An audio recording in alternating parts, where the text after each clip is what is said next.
All right, so the setup for the side posture, I'll just review it quickly. You want your patient to be seated in the middle of the table. I may have him scoot a little bit back, just a little bit, not quite that much, okay. And I'm gonna bring his arm out. It's best to see what a good place to have the fingers lined up would be with the edge of this, the end of this headpiece. Gets you in the ballpark of where you need to be when they get into side posture position, so you don't have to move around so much. So I'm gonna have you scoot down that way a little bit. Okay, that's good right there. Actually, come scoot up just a little. There you go. And now I'm gonna have you wrap your arm around here. I'm gonna support your neck. I want you to swing your legs over as we go down. And I'm going to. Ooh, sorry. Oh, that was my shoe. Oh, okay. That's not me. Not yet, at least.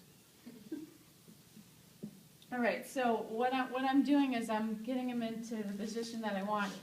Ideally, I want him to be in the center of the table. I want his shoulders squared to his spine. I want his spine completely parallel to the floor or level with itself. In other words, like how he is right now, I need to raise the headpiece because I don't want to have that lateral flexion in the neck. I want the neck to be neutral with the rest of the spine.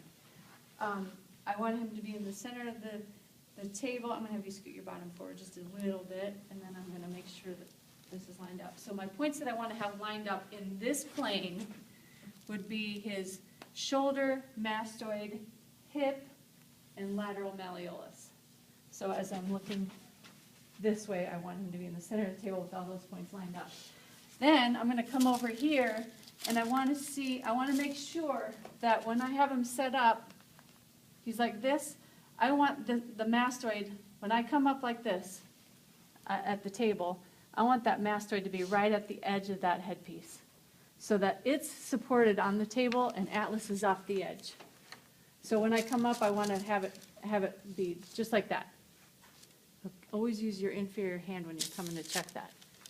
Okay, so it ends up that he's up too high, so I'm going to have you scoot down towards your feet. A little bit, okay, and then now it's perfect. I'm going to make sure that his shoulders stay squared. I'm going to raise the headpiece. I want to keep the headpiece level. There are times where you may have an angle that would just differ. It would change with different findings you would have with each individual person. But for this exercise, it's just you want to make sure that it's level. Make sure that he doesn't have any rotation in his neck, he doesn't have any extension or flexion. You want it to be neutral and have no rotation. When I want to see that everything's lined up as it should, I'm going to go and put my thumb on his EOP and my other thumb on his vertebral prominence, and I want them to be on the same plane line.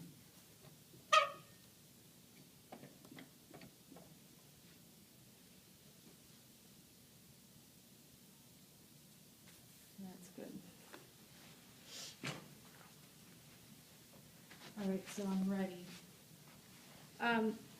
Remember, all Atlas listings, you're obviously going to have lateral to medial in all of them, and that's going to be based on the laterality. You're going to have S to I in all of the Atlas listings because of the angle of the AO joint. Remember that. And then the only thing that will vary between all these listings will be the distance you are relative to the Atlas in order to get A to P in your line of drive, or no rotation, or P to A in your line of drive. Also, with a superior Atlas or an inferior Atlas, the only thing that's going to differ is in your delivery, and the torque is what's going to be the difference. So, if I'm starting with all Atlas listings in side posture, you want to start out so that the center of your body is lined up with his Atlas transverse process. So you can say, all right, the center of my body is lined up. I'm squared to the patient. Okay, this is really important. You don't want to line up your center with the Atlas, because I could say, oh yeah, I'm lined up, the center of my body's lined up with the Atlas TP, or my Atlas is lined up to the center of my body. You don't want to do that. You want to make sure you're squared to them so that the level of your feet where you're starting is up high enough relative to him. So that when I get into position, I'm going to make sure that I have the S to I in the line of drive that I need. So I'm starting out, center of my body's lined up to the Atlas transverse process. I'm going to pivot just very slightly. I'm gonna make sure that all my parts of position 1 are in place, and then when I go into position 2, I want my external notch to line up. For an anterior listing, I want my external notch to line up with the zygomatic arch. So right now, for that, I'm a little bit anterior. So I could step just a little bit closer, pivot, come over. I want my external notch to be there at the zygomatic arch. So here I am. I'm going to find the transverse process. Ideally, if I can be on the superior anterior portion of the transverse process, that's best. I'm going to do my tissue pull S to I, A to P.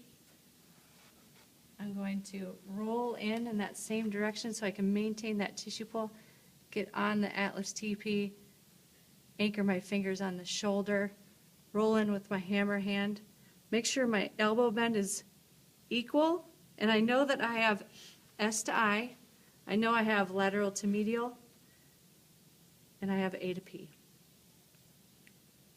And my torque, if it's an AS, RA, is going to be superior, and if it's an AIRA, it's going to be inferior. Can you show that tissue pull just one more time? Yeah. And I know that wasn't the perfect contact, Coy. You come around, okay. Yeah, you come around the anterior portion of the mastoid process. Okay, so for the straight listing, I'm going to have to step a little closer. I'm going to pivot just a little bit. I'm going to come over. I want my external notch to line up with my EAM. So same plane line, just it's going to be here. So it's centered so that when I get into position, I'm not going to have A to P or P to A. I'm going to be straight, and then I'm going to have S to I. So I'm lined up with the EAM. I'm going to just do my tissue pull S to I right off the mastoid process. Come in, the nice high arch, anchor my fingers on the shoulder, roll in with my hammer hand, check that I have equal elbow bend, feel for the relaxation of my patient when he relaxes, and then I'm going to send it. And it's going to be with a superior torque or an inferior torque, depending on the listing. So I had S to I and lateral to medial for that. You all with me? Yes. Okay. The posterior listing, I'm still squared to the patient. I'm going to come in closer because this time I need to have P to A in my line of drive.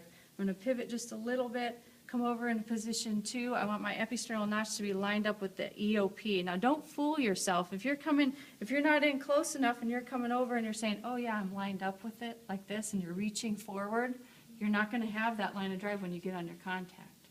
So make sure that you get in close enough so that you're going to have the P to A in your line of drive. I know that my external notch is here. When I get on my contact, I'll have S to I and P to A. So maintain this, find your contact point, do your tissue pull. For this one, is around the posterior aspect of the mastoid process, so it's S to I, P to A. I'm going to come in with a nice high arch. Get on that transverse, roll in with my hammer hand, check my elbow bend, make sure it's equal, wait for him to relax. I have S to I, P to A, lateral to medial, and I'm going to torque superior or inferior. What's the purpose of pivoting to the inferior again? It helps to clear the shoulder. Sometimes people have shorter necks. If you just came squared, you'd end up your shoulder.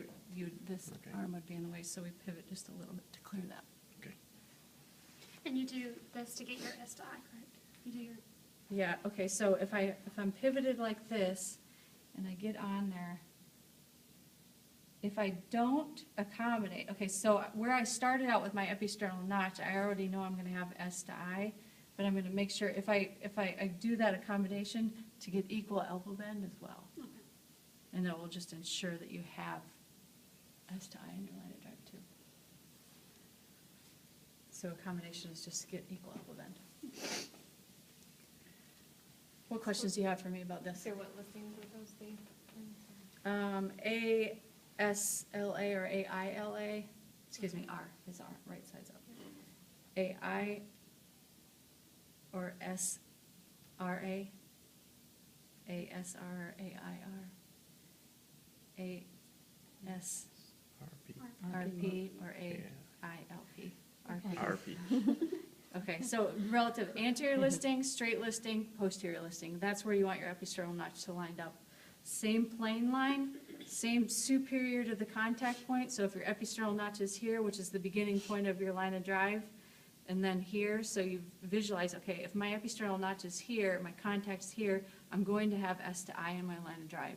If it's here, I'm gonna have S to I as well as A to P. That's a way to just keep it in mind. Helps you to know that you're gonna have what you need in your line of drive. Be really careful that you're starting out, like I said, superior enough, because if you start out down here, and then you go and you pivot, and you come in to make your contact, and you go like this, you're not gonna have S to I in your line of drive, and you're gonna end up, if you try to get it, you're gonna be very awkwardly and not in a good position, which could affect your stability and also your ability to send it.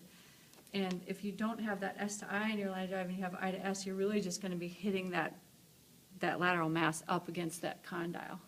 So that's why you wanna make very sure that you have the S to I so that you're able to get it unlocked from that. Other things I see people do that make sure that you don't do, make sure that you, when you get into the position that you know you need to be in, keep it that way, and then find your contact and go from there and get on it. Don't do a lot of moving around. What people tend to do is they'll say, okay, I'm lined up, and then they're like this, and then they're doing crazy stuff like this, and you just lose it, so you don't have what you need. And you're laughing, but you probably do it too.